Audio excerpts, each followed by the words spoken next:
കാലഘട്ടത്തില് ഒരു ഭർത്താവ് തന്റെ ഭാര്യയോട് പറഞ്ഞു, ഞാൻ വരുന്നത് വരെ നീ വീടിന്റെ വെളിയിലിറങ്ങരുത്.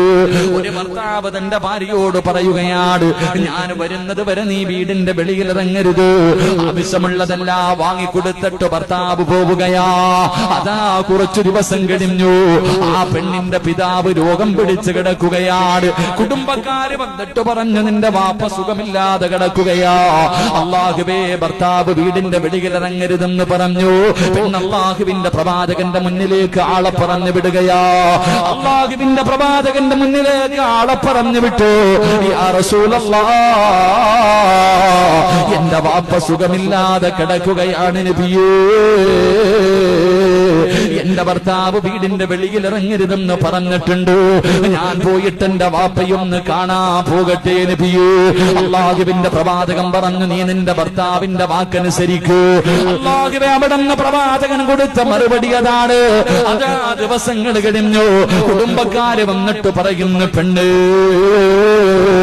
നിന്റെ വാപ്പയതാ സക്രാത്തിന്റെ അവസ്ഥയിലാ, മരണത്തോട് മല്ലടിച്ചുകൊണ്ട് കിടക്കുകയാണ്. അവസാനമായി ജീവനോട് നിനക്ക് നിന്റെ പിതാവിനെ ഒന്ന് കാണണമെങ്കിൽ വരാ പറയുമ്പോ ഭർത്താവിനെ അനുസരിക്കുന്ന പെണ്ണ് പ്രവാചകന്റെ മുന്നിലേക്ക് ആളയക്കുകയാണ്. നബിയേ, എന്റെ വാപ്പ സക്രാത്തിന്റെ അവസ്ഥയിൽ കിടക്കുകയാ, ജീവനോടെ കാണാൻ കിട്ടുന്ന അവസാനത്തെ അവസരമോ, ഞാനൊന്ന് പോകട്ടെ നബിയേ.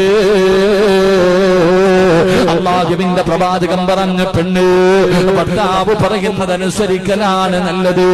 അല്ലാഹുവേ, അവിടുന്ന് അനുവാദം കൊടുത്തില്ല.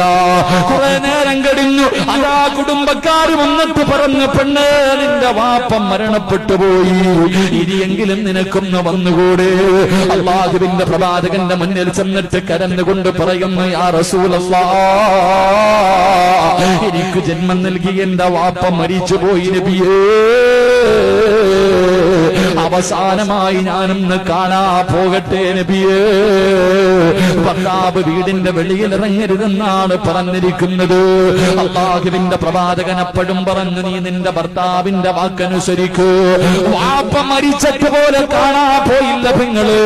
ഭർത്താവിന്റെ വാക്കിന് വല്ലാത്ത വിലയാ. ഭർത്താവിന്റെ അനുവാദമില്ലാതെ നീ വീട് വിട്ടിറങ്ങിയാ, തിരിച്ച് വീട്ടിലെത്തുന്നതിന് മുമ്പ് മരിച്ചു പോയാ